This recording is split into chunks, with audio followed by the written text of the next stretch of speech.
ஐயா வணக்கம். வணக்கம்யா. வணக்கம் வணக்கம். அதாவது மன்னர் மீட்பு களத்தினுடைய நிறுவன தலைவர் மரியாதைக்குரிய செந்தில் மன்னர் அவர்கள் கைது செய்யப்பட்டிருக்கிறார். அதுக்கான காரணம் என்ன, என்ன காரணத்துக்காக கைது செய்யப்பட்டிருக்காரு?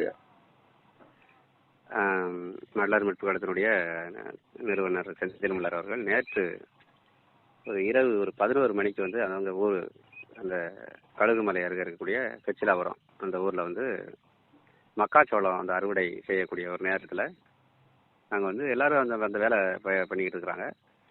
அந்த நேரத்தில் இரவு 11 மணிக்கு ஒரு வீட்டுக்கு ஒரு 4 வீடு தள்ளி அந்த வீடு வந்து எல்லாம் உறவுக்காரர்கள். அவங்கெல்லாம் ஒரே ஊர் இல்லையா?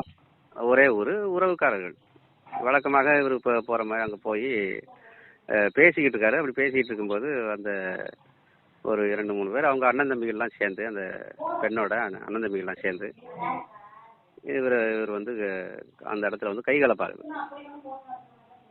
அப்படி கைகலப்பு ஆகும்போது என்ன பண்ணுறாங்கன்னா, இவருக்கு காயம் ஏற்படுது. இவர் தான் வந்து காவல்துறைக்கு ஃபோன் போட்டு இந்த மாதிரி விஷயத்தை சொல்கிறாரு. வழக்கமாக அந்த மாதிரி இது பண்ணுற மாதிரி பேசிக்கிட்டு இருக்கும்போது இந்த மாதிரி கைகலப்பாகி போச்சு அப்படின்னு சொல்கிறாரு. காவல்துறையும் அந்த இடத்துக்கு வராங்க. வந்து இவரை வந்து மருத்துவமனைக்கு வந்து போகிறதுக்காக எல்லாரும் பண்ணி விட்றாங்க. அந்த நேரத்தில் இவர் என்ன பண்ணுறாரு, இல்லை வந்து என்னை வந்து அந்த அடித்தவர்களை வந்து கைது செய்யணும் அப்படின்னு சொல்லி அங்கேயே இருக்கிறாரு. அந்த இதை வந்து பயன்படுத்திக்கிட்டு 2 பக்கமும் வந்து கேஸை வந்து வாங்கி அந்த காவல்துறை சேர்ந்தவர்கள் கழுகுமலை என்ன பண்ணுறாங்கன்னா, இவரை கைது செய்து உள்ளடக்கிறதுக்கான வேலைகளை செய்கிறாங்க. இது வந்து மேல்மட்ட வரைக்கும் இந்த தகவல் போய் இந்த கேஸை எப்படி ஹேண்டில் பண்ணணும்னு சொல்லிட்டு இது பண்ணுறாங்க. அப்போ உள்ளபடியே வந்து இந்த பிரச்சனை வந்து அவர் உறவுக்காரர்களுக்குள்ள சண்டை. அந்த உறவுக்காரர்களுக்குள்ள அந்த சண்டையை வந்து காவல்துறை பயன்படுத்தி இவரை வந்து ஏற்கனவே இருந்த அந்த வழக்கு தலைமறைவு போன்ற விஷயங்கள்லாம் கருத்தில் கொண்டு இவரை எப்படியாவது உள்ள அடைச்சிடணும், இவரை வந்து கைது செய்யணும் அப்படின்ற நோக்கில் இந்த வேலையை வந்து காவல்துறை வந்து செஞ்சுருக்காங்க. என்ன விஷயம் அப்படின்னா, இதில் முக்கியமான விஷயம் நம்ம பார்க்க வேண்டியது, சம்பந்தப்பட்ட இருவர்களுமே வந்து நாங்கள் புகார் கொடுக்கல, சமரசமாக போகிறோம் அப்படின்னு வந்து சொல்லக்கூடிய நிலையிலையும் கூட காவல்துறை விடலை. அவர்கள் வந்து அந்த நேரத்தில் வந்து சண்டையிட்டு கொண்டாலும் கூட காலையில் வந்து இப்போ 10 மணிக்கெல்லாம் வந்து நாங்கள் வந்து இருவரும்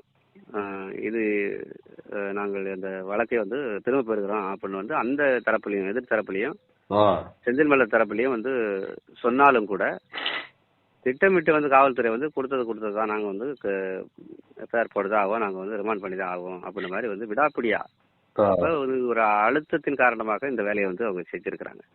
வந்து இப்ப அவர் மீது எந்த மாதிரியான வழக்குகள் பதியப்பட்டுள்ளது? அதாவது இரவு 11 மணிக்கு வந்து ஒரு பெண் வீட்டுக்குள்ள போன மாதிரியும், அதை வந்து அந்த கற்பழிப்பு முயற்சி அப்படி மாதிரியே போட்டிருக்காங்க. கொலை முயற்சி வழக்கு இந்த மாதிரி எல்லாம் போட்டிருக்காங்க. ஆமா, அது வழக்கமாக ஒரு அந்த செய்யக்கூடிய ஒரு அந்த பகுதிகளில் வந்து அவர் எல்லாரையும் வந்து உறவுக்காரர்களா இருக்கிறதுனால அப்படிதான் நடந்துக்குவாங்க அந்த பகுதியில்.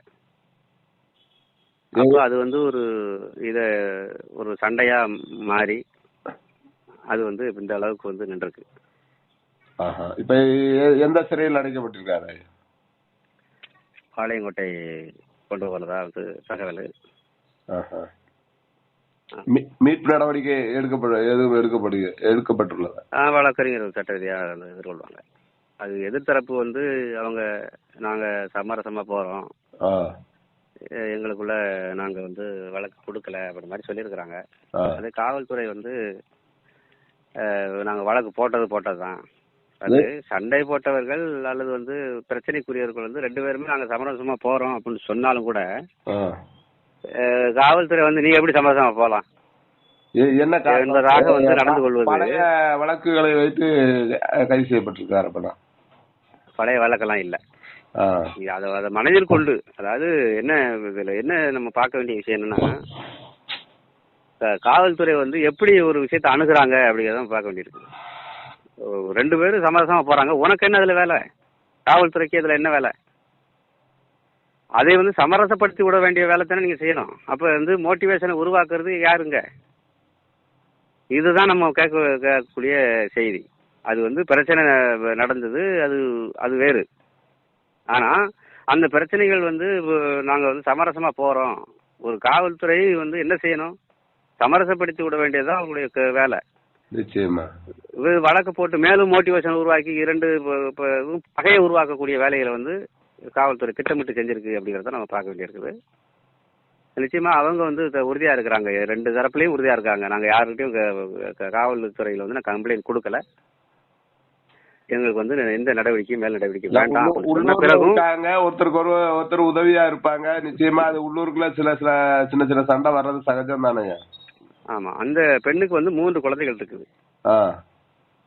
அந்த 3 குழந்தைகளை வந்து இவர் படிப்புக்கான உதவிகள்லாம் இவர் செந்தில் மல்லர் செஞ்சிருக்கிறாங்க. அதையும் தகவல் வந்து சொன்னாங்க.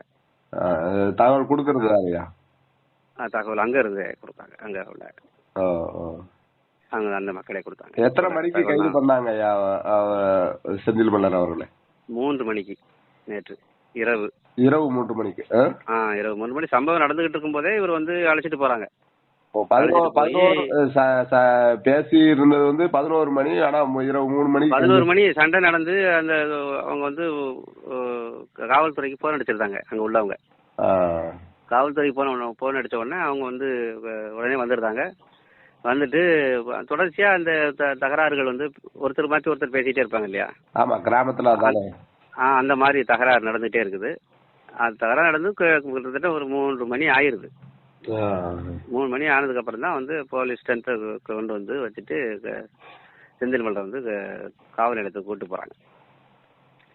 அது ஒரு உறவுக்காரர்களுக்குள்ள நடக்கக்கூடிய சண்டைகள், அதை வந்து பெரிதுபடுத்தி அவர் கைது செஞ்சிருக்காங்க என்பதுதான் நம்ம சொல்லக்கூடிய செய்தி.